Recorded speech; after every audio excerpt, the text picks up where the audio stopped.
আসসালামু আলাইকুম, কেমন আছেন সবাই? ল্যাটকা খিচুড়ি কার কার পছন্দ? যদি আপনারা গরুর মাংসের ল্যাটকা খিচুড়ি খেতে চান তাহলে এই রেস্টুরেন্টটাকে ভিজিট করতে পারেন। লাস্ট কয়েকদিন যেই রকম বৃষ্টি হয়েছে, খিচুড়ি খাওয়ার ক্রেভিংস জানি সবারই কম বেশি হয়েছে। তো আসলে বৃষ্টিতে ভিজতে ভিজতে সেদিন হচ্ছে মিরপুর সাকুপ্তার ওখানে একটা হালিম ট্রাই করেছিলাম। এরপরে মনে হচ্ছে যে হালিম খাওয়ার ক্রেভিংসটা আরও বেশি বেড়ে যায়। তো যেই কথা সেই কাজ, বৃষ্টি আসুক বা না আসুক খিচুড়ি তো খেতেই হবে।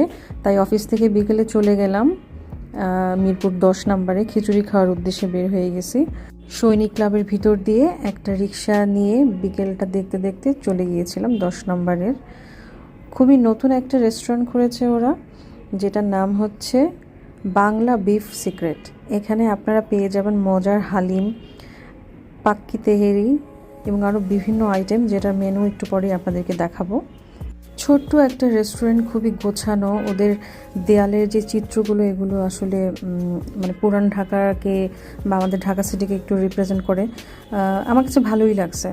মানে বিশেষ করে যারা গরুর আইটেম খেতে পছন্দ করে তাদের জন্য এটা খুব পারফেক্ট একটা লোকেশন হবে।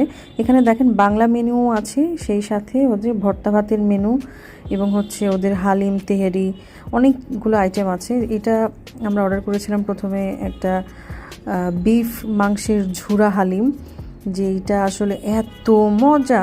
এই মানে হালিমটা আমি জানি না লাস্ট কবে আমি এত মজার হালিম খেয়েছিলাম। এটার মধ্যে আসলে মাংস মানে আস্ত মাংস যে সেইভাবে না, এটা হচ্ছে গরুর মাংসটা ঝুরা করে দিয়েছে। এটার টেস্টটা খুবই ভালো লাগছে, সাথে লেবু, আদা কুচি, তারপরে পেঁয়াজ ভেজে দিয়েছে। এগুলো আসলে মানে অসাধারণ লেগেছে। তারপর আমরা অর্ডার করে দিয়েছিলাম বিফ পাকিস্তানি পাক্কি তেহারি বলে আর কি, মানে বিফ পাক্কি তেহারি।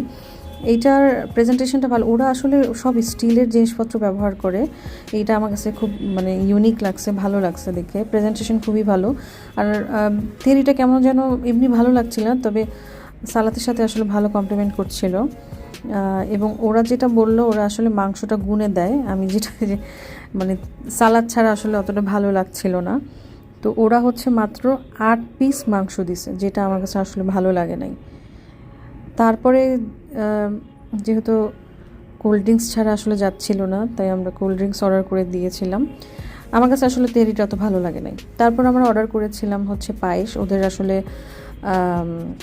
বুটের হালুয়াও ছিল, কিন্তু ওই হালুয়াটা আসলে তখন অ্যাভেলেবেল ছিল না। আমরা পায়েসটা অর্ডার করি। পায়েসটা মোটামুটি ভালোই লাগছে। আমরা আসলে গিয়েছিলাম খিচুড়ি খেতে, বাট খিচুড়ি না খেয়ে আমরা এই সমস্ত জিনিসপত্র খেয়ে আসছি। খিচুড়িটা নেক্সট টাইম আমরা ট্রাই করব।